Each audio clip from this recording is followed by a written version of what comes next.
welcome back to another episode of Wrestle Tea with me, Sam Leterna. Today, I am super hyped for my guest, Mr. Mike Verna. How are you doing today?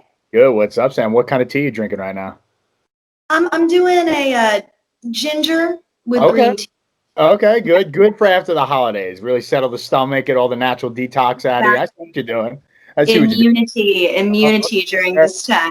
I would go the other route. I would go for the full body detox. But anyway, thanks for having me, Sam. I'm excited to be a part of the show. Thank you. Thank you for coming on. I feel like it's weird. We've never met before, but we're both in the tri-state area. It's weird. That's the thing about wrestling. I think everybody, like when you DM me and you're like, hey, I'm like, come on, I know who you are. We may have not met, but I know who you are. You know, wrestling is a big like circle. Everybody knows each other, even if there's never been any face-to-face contact. And to be honest with you, there still isn't any face-to-face contact right now. It's through a computer. Yeah. Like I was going to say to you, see you tomorrow, but then it's like, I'm seeing you, but I'm not seeing you. This is the new world that we're living in, and hopefully in the future we can do an in-person interview. Yeah. But let's get straight into it. You are Italian. I can just sniff it on you. Like I saw photos and I was like, he's totally Italian. That is 100% true. I am so proud to be Italian. Italian-American, I could say, but you know the deal. In terms of your holiday, first off, from Wrestle Tea, happy holidays to everyone.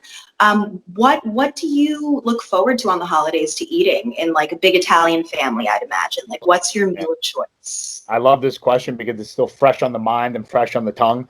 A lot of people say when it comes to the holiday seasons, everyone's like, all right, Thanksgiving, it's time to have the best meal. And I'm like, no, wait a couple of weeks. Christmas Eve comes around. That is the meal of all meals. So we are pretty traditional when it comes to that. We do the 7 fishes. So where there is pretty much all fish all the time on Christmas Eve, whether it's eel, believe it or not, eel. Wow. That's one of my favorites. That's my grandfather introduced me that at a young age, and that's been one of my favorites since then. But the crabs, lobster tails, galamon, mussels, clams. Literally, if you can think of it, it's there. So that's always my favorite meal.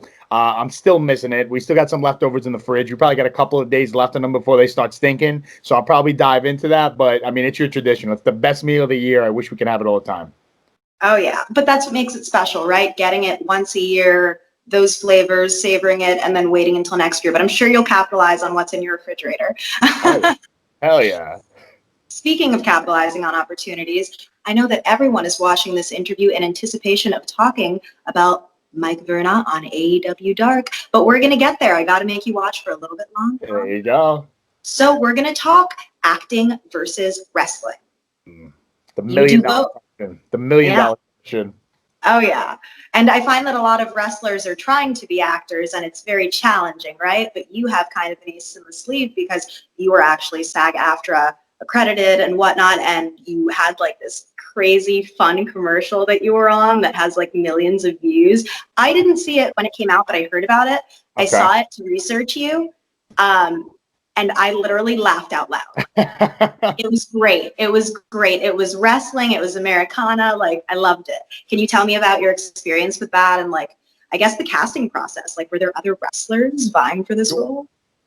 So that specific project was actually very interesting because some commercials, especially during the quarantine era, let's use it that way, they look for something called a hero role, which is essentially, no pun intended, not so much the Man of Steel hero, but the hero role where it's like they call the actor a hero because they kind of look for somebody at times where, I'm not going to break the fourth wall, but they're all actors, but they look for actors who kind of have like a secondary skill to them or a secondary persona, for lack of a better word. So this particular breakdown was they were looking for somebody who can basically create a cheesecake, who traditionally wouldn't be able to create a cheesecake. So let's put it that way.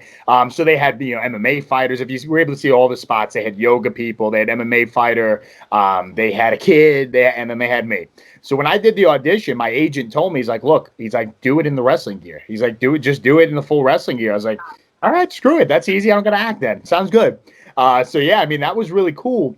And I knew it was good because usually when you do auditions sometimes, you're confident all the time. You know your lines. You know what you got to do. But there are sometimes you're just like, you're doing it and you're like, I don't know if this role is for me. Like you're not feeling it. It's kind of like a match sometimes. When you're in a match and you're just like, you see the card and you're like, I don't know if I can really make magic out of this. And then you do it. And then it's like, oh, that was easy. That was awesome. So it's the same thing with acting, where it's like maybe you see something that you're not. I mean, obviously, when it comes to wrestling, this was traditional for me. But the idea of auditioning for something that wasn't really getting into a character was interesting, because it's like, okay, now I'm auditioning as myself rather than as a character. And thank God, like, wrestling has given me all the charisma and the outgoing nature, and that transitioned into the Hollywood side of it very easy. So this audition was a banger. And then when I found out that I had it, the company said that they were going to be sending us the entire kit to film this thing ourselves. So this was in May. We shot this. It aired in July. We shot it in May. And this was in the midst of quarantine. So it was not allowed to have any crew, any nothing. So, I mean, we shot this thing we're on Zoom with the director and everybody else, and they're literally directing us while we're doing it. They're telling us where to put the lights up, where to put the camera setup, how to put a tripod together. It was the most surreal experience I've ever had when it came to filmmaking, because not for nothing, it kind of gave me a quick crash course of how to do it myself if I ever wanted to do it. And B, it was just like, wow, this is where we're at right now. This is where we're at in the world, where we have total professionals on the other side of the camera and amateurs when it comes to the behind the scenes aspect of it, putting this whole set together in my kitchen, mind you. The location, that's my house. So we couldn't even So that was your dad. That was my dad, and that was my nephew. That was so it's all. So I got them a cameo. That was the only thing I will say. So you talk about non-actors. They're not actors. One was 1 year old, and one is just trying to hog the limelight. I could definitely see the like natural like family vibe. I had a feeling, I was like, I bet that they're wow. Okay, cool. Well, that's certainly an experience in the pandemic. We all have to like adjust as entertainers and learn how to make money in this new world that we're living in, hopefully only for a little bit longer though, so we can get back to our lives, right? But speaking of that, you haven't let 2020 hold you back. You recently appeared on AEW Dark against Peter Avalon. How was that experience? I've interviewed people who've been on Dark or appeared on Dynamite, whatever the case, but I've never gotten to ask this question. How did it feel performing in front of such a vast arena that's supposed to be filled with thousands of people, and having to bring that energy, right? Like that TV energy in an empty arena. Was that easy for you? Was it harder for you? Was it the same? What was that experience? To put it in simple terms, first, it's definitely not easy. I think every single pro wrestler that you've ever interviewed will say the same thing, and that's we feed off the crowd. We feed off the energy of the crowd. We need that. I mean, I grew up playing baseball my whole life. I'm a college baseball coach as well. I consider professional wrestling a sport, no doubt about that.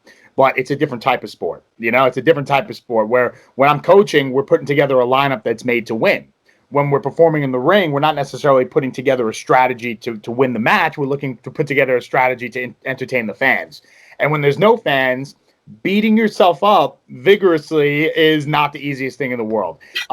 What's different, though, is, I mean, every single indie since I'd say September. So my first show back was September 13th. And that was outdoors during the summer-ish. So there was that Beyond? That was my second show back. So that had just the wrestlers in front, which is similar to AEW Dark right now. But the first show actually had about 75 to 100 people because it was in an outdoor venue. So my first match back, I did get a little bit of a small crowd, and that was nice because I worked actually, I think, a 25-minute match with Nick Stapp, CPA. And that's the first match back. So I wasn't training in the ring cardio-wise. So I was like, oh, man, like, how are we going to do this? And the crowd gets you through that. So you're not exhausted and you're able to just kind of get through it. And then it was Beyond the next week. And then I had another outdoor show. And then we went all to studio taping. So every single show I've worked since then has been an empty arena with some lights, a camera, and maybe some planted fans, whether they're students or other wrestlers, just kind of helping us get through it when it comes to energy. So I was a little prepped with that with AEW. But the big thing with AEW is you walk out, and like you said, it's not a small gym or small training facility. It's like, all right, this is Daly's place. This can hold 5,000 people. Yeah. And all you have is, maybe 5 guys here, 5 guys and girls here, and then the match. So, that side of it is always very difficult. But honestly, for any kind of pro wrestler that's kind of looking to make it in pro wrestling, as soon as you walk through that curtain and you hear the music and you hear Justin Roberts call your name and you see Taz and Excalibur at commentary, you're like, all right, let's go to work. Let's go to work. I will say, though, it wasn't the easiest thing in the world, doing it in front of no fans for your debut, because you're trying to get over on TV. You're trying to let the fans home say, oh, wow, we really, really like Verna, or we heard of Verna on the indies, or we really, really love Verna. Let's see how he translates here. And you want to do that kind of with the charisma and the crowd behind you, because you know how wrestling is. Shit goes viral. So if I hit a cool move in the ring and all of a sudden the crowd starts reacting to it a certain way, that may be the easy way in right there. But it makes you work a little harder. It makes you work on different things a little bit more, working the cameras, kind of just getting through the match from a cardio standpoint. So there's a lot of things that go into it. But, as hard as it was awesome. Cool. Well, I think you looked like a gladiator out there, man. It was like really cool seeing you out there. You looked like you were in your element. I would personally love putting this into the universe to like see you work with Taz and those dudes. That would be such an organic fit for you. I'm not one to talk, but from the fan perspective. You are spot on. And sorry to cut you off there, because once I had my debut, I had from established professional wrestling names to retired wrestlers to current wrestlers, all say the same exact thing. They're like, you're going to end up in Team Taz, right? You're going to end up in Team Taz, right? You're going to end up in Team Taz. And I was like, I'm down. Brian Cage's one of my best friends, so whatever. You know what I'm saying? Ricky Starks has been awesome on the mic. Hobbs is a machine, and it's Taz. We're both from Brooklyn. So if it happens to trend that way and one of them happens to go a singles route, Taz, I'm right here. You know where to find me. Well, hey, you never know where this interview could wind up. Who knows who would hear it? But either way, I think your work speaks for itself. So that in and of itself, I hope propels into 2021 in a positive way. But last but not least, I'm going to ask you a bit of a silly question, but a serious question as well, as you are an actor. If you could play in a feature-length film any pro wrestler, like in a biopic, who would it be? Who would you want to play? Wow, that is awesome. I would have to say that person would have to be the Macho Man Randy Savage, because I think there are so many layers to him as a person that we only hear stories of. We only hear stories of. I think if I want to get controversial here, if you want me to get controversial, I will. We've heard the rumored biopic. We can do it, right? We can do it. The rumored biopic of Chris Benoit has been rumored for a long time. And as strictly as an actor looking at a role and saying this is going to be something to sink your teeth in, that would be it, only because of the unfortunate circumstances that, to challenge yourself as an actor to really play what was going on in his head at that time would be, that's I don't want to use this term, but that's the art of it when it comes to acting. But, on a more colorful side of things, Macho Man, I think, would be an awesome role to just be like over the top. Like you look at, is it Chris Pratt who's playing, or Chris Hemsworth that's playing Hulk Hogan in his biopic? I think it's Hemsworth. It's his brother. Yeah, Chris, the guy that plays Thor. in the Marvel movies. Yeah, Thor. Yes. Yeah, I think it's Hemsworth, one or the other. But he's playing Hogan in the biopic. And I'm reading some of the interviews that he's saying, and he's like, forget about the gym side of it and just bulking up, but he's like trying to become that like over the top, larger than life personality. That's what's fun for an actor, because it's like sometimes, look, we opened this conversation by talking about how Italian I am. Most of the roles I get, I'm sure you understand where they go. So it's a lot of playing myself. It's a lot of kind of delving into what I got. But to take a character like a Macho Man or a Hogan and then like knowing what they are and then making it your own and blasting it onto 10.5 instead of 10, like that's what's fun about being an actor. Absolutely. And I feel like there's parallels between you and Macho Man, because you have a background in baseball. So did he, right? He played pro ball and then got into wrestling through his family. So that's kind of cool. Hey, you never know what the future could hold.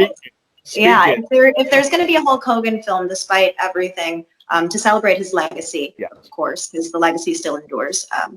A bit of a controversial statement, perhaps. But I think that there's the possibility that Macho Man could also get a biopic. So who better than a wrestler who's getting himself out there and doing his thing?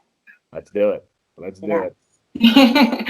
Well, thank you so much, Mike. It's been such a pleasure having you on. I feel like this was a very easy ebb and flow conversation. I love when it's like that. It's been awesome. It's been awesome to be on it. Trust me when I tell you, this was a pleasure. Time flew by. It was only 15 minutes. It felt like it was 2. Don't want to waste anyone's time. Ask your questions, whatever the fans want to hear, and then we move on. That means we got to do it again. Yes, exactly. Hopefully, maybe in 8 months, you never know. Maybe when you're with Team Taz, putting it out there, putting it out there. Oh yeah. Anyway, Mike, hopefully see you around the scene as things start to get back to normal. Maybe I can see you at Camp Leapfrog one of these days. Hell yeah, hell yeah. Happy New Year. And for IWTV and the people who are listening, Happy New Year. We'll see you soon. Thank you so much. And for everyone watching, don't forget to subscribe to Wrestle. And of course, all of Mike Verna's information, social media, merch is below in the bio and after this video. So please support him. Got to support wrestlers during. Thank you.